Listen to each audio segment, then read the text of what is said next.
করোনাকালে প্রায় 10 মাস বেড়ানোর মতো অবস্থা ছিল না। সেই 20 সালের ফেব্রুয়ারিতে বালি গিয়েছিলাম।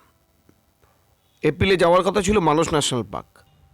অ্যাডভান্স বুকিংও করা ছিল মাথানগুড়িতে। কিছু পেমেন্টও সারা হয়ে গিয়েছিল। এর মধ্যে শুরু হয়ে গেল লকডাউন এবং তারপরের 8-10 মাস কীভাবে কেটেছে তা সারা বিশ্ব জানে। ডিসেম্বরের শেষ সপ্তাহে একটি কাজের প্রয়োজনে শিলিগুড়ি যেতে হয়েছিল। সুযোগটা হাতছাড়া করিনি। 3 দিনের ছোট ট্যুর, তাই সই। ঋষিকোলাতে এক রাত কাটিয়ে 2 রাতের জন্য চলে এলাম মানকিমে। উচ্চারণটা আসলে মানকিম। মানকিম আসলে একটি ভিউ পয়েন্ট এবং ভিউ পয়েন্টটি দালাবচাঁদ গ্রামের উপরে। এই ভিউ পয়েন্টেই অবস্থিত আছে নেপালিস রাই টেম্পল। মানকিম যদিও সিকিমে অবস্থিত, এটি বাংলা সিকিমের বর্ডারের পাশেই এবং এখানে থাকাকালীন যদি হেঁটে ঘোরেন তাহলে আপনাকে মাঝে মধ্যেই এই সীমানা অতিক্রম করে বাংলাতে ঢুকতে হবে। সিল্ক রুট ট্যুরে যারা যান তাদের সাধারণভাবে থাকার জায়গা হয়ে থাকে সিলেরিগাঁও, ঋষিখোলা, পাদামচেন, জুলুক, নাতাং ভ্যালি ইত্যাদি। আর ইটার লেক বা মানকিম তারা ঘুরে যান বটে, তবে থাকার লোক অপেক্ষাকৃতভাবে কমই। আমার তৃতীয়বারের সিল্ক রুট ট্যুরে মানকিমকে ছুঁয়ে গিয়েছিলাম এবং তখনই ভবিষ্যতে এখানে রাত কাটানোর কথা ভেবে রেখেছিলাম। এবারটা সুযোগ হয়ে গেল। কেন মানকিমে থাকবেন? মানকিম একটি অত্যন্ত শান্ত ও নিরিবিলি হিল স্পট, যেখানে কোলাহল এড়িয়ে কাঞ্চনজঙ্ঘার অপরূপ সৌন্দর্য উপভোগ করা যায়। আরিটার লেক বা লাম্পোকরি লেককে আরিটার থেকে যতটা সুন্দর লাগে, উচ্চতার কারণে মানকিম থেকে তা আরও সুন্দর দেখায়। ঠিক নিচে লাম্পোকরি লেক ও ওপরেই কাঞ্চনজঙ্ঘার অসাধারণ ভিউ আপনার মন মাতাতে বাধ্য। আমাদের হোমস্টেটি ভিউ পয়েন্টের কাছেই বলে সারাদিন সিল্ক রুটে ট্যুরিস্টের আনাগোনা ছিল। তবে সন্ধ্যের একটু আগে থেকেই ভিড় কমে যায়।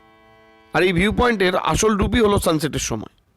শান্ত নিবিড় ছুটি কাটানোর জন্য মানকিম এক আদর্শ জায়গা। কিভাবে পৌঁছবেন মানকিম? সিল্ক রুটের মূল রাস্তাতে ঋষিকোলা ছাড়ার একটু বাদেই ডান দিকে উঠে গেছে রাস্তা, যা গেছে রেনক আরিটার হয়ে মানকিমে। সিল্ক রুটে গাড়ি অনুযায়ী গড় ভাড়া পড়ে প্রতিদিন প্রায় 3 থেকে 4 হাজার টাকা রোজ হিসেবে। আমরা ঋষিকোলা পৌঁছেছিলাম শিলিগুড়ি থেকে 3200 টাকা দিয়ে। ঋষিকোলা রাজেশ ভাই আমাদের গাড়ির ব্যবস্থা করে দিয়েছিলেন মানকিম যাওয়ার জন্য 700 টাকাতে, যদিও আমাদের দেরি হয়েছিল বলে 100 টাকা অতিরিক্ত দিতে হয়েছিল। শিলিগুড়ি থেকে সরাসরি মানকিম আসা যেতে পারে। গাড়ি ভাড়া পড়বে 3.5 থেকে 4 হাজার টাকা মতো। খরচ একটু কমাতে হলে শেয়ার গাড়িতে চলে আসতে পারেন কালিম্পং, সেখান থেকে গাড়ি ভাড়া নিয়ে চলে আসতে পারেন মানকিমে। মানকিম আসার আরেকটি রাস্তা আছে, তা হলো রংপুর থেকে রোড়াথাং হয়ে। তবে রংপুর থেকে কালিম্পংয়ে হয়তো একটু বেশি গাড়ি পাওয়া যেতে পারে। কোথায় থাকবেন মানকিমে? মানকিমে আমাদের থাকার ব্যবস্থা ছিল পিঞ্চোলা হোমস্টেতে। পিঞ্চোলা একটি বাচ্চা মেয়ের নাম। পিঞ্চোলা ও তার পরিবার নিয়ে আলাদা একটি ভিডিও রয়েছে, লিঙ্ক ডেসক্রিপশনে দেওয়া রইল। মানকিমে আরও কয়েকটি থাকার জায়গা রয়েছে, যার মধ্যে সবচেয়ে পরিচিত নাম হলো শান্তিকুঞ্জ। এবারে শান্তিকুঞ্জে বুকিং পাইনি, তাই পিঞ্চোলা হোমস্টেতে বুকিং করেছিলাম।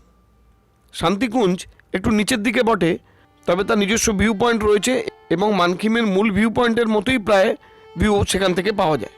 পিঞ্চোলা হোমস্টের ব্যবস্থা অপেক্ষাকৃতভাবে সাধারণ হলেও আতিথেয়তা মুগ্ধ করার মতো। ভিউ পয়েন্টের কাছে বলে রাতের বেলাতেও আমরা সেখান থেকে কিছু ছবি তোলার সুযোগ পেয়েছিলাম, যা দূরে হলেও হয়তো সহজ হতো না। মানকিমে প্রায় সব জায়গাতেই জনপ্রতি হিসেবে থাকা খাওয়ার ব্যবস্থা। খরচ পড়ে জনপ্রতি 800 থেকে 1200 টাকা মতো। মানকিমে কোথায় ঘুরবেন? মানকিম আরিটারের খুব কাছে এবং সেই জন্যেই আরিটারের লাম্পোকরি লেক অনায়াসেই ঘুরে আসা যায়। ছোট ট্রেক করে ঘুরে চলে আসা যায় মুলখারখা লেকেও। এই লেকটি তার পার্শ্ববর্তী পাহাড়গুলির প্রতিবিম্বের জন্য বিখ্যাত। যদিও আমরা যে সময় মানকিমে যাই, কোভিডের নিয়ন্ত্রণ বিধির জন্যে এই লেক পর্যটকদের জন্য বন্ধ ছিল। এছাড়া কাছাকাছির মধ্যে আছে পিতামচিন শেরপা মনিস্ট্রি, রেনক গুম্পা মনিস্ট্রি এবং সদ্য নির্মিত অমিতাভ বুদ্ধ টেম্পল। এর মধ্যে পিতামচিন শেরপা মনিস্ট্রি আবার সিকিম বর্ডার ক্রস করে বাংলার সীমানার মধ্যে পড়ে। এই 3টি জায়গা নিয়ে আলাদা একটি ভিডিও রয়েছে, যার লিঙ্কও ডিসক্রিপশানে দেওয়া রইল। এছাড়াও মানকিমে শুধু ভিউ পয়েন্টে বসেই সারাদিন কাটিয়ে দেওয়া যায়।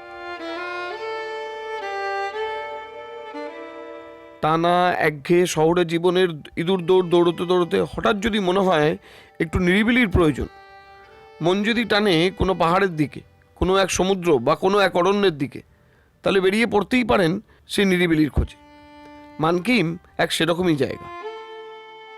প্রকৃতি হয়তো এরকম অদ্ভুত শান্ত, অদ্ভুত স্নিগ্ধ বেশি দিন থাকবে না এখানে।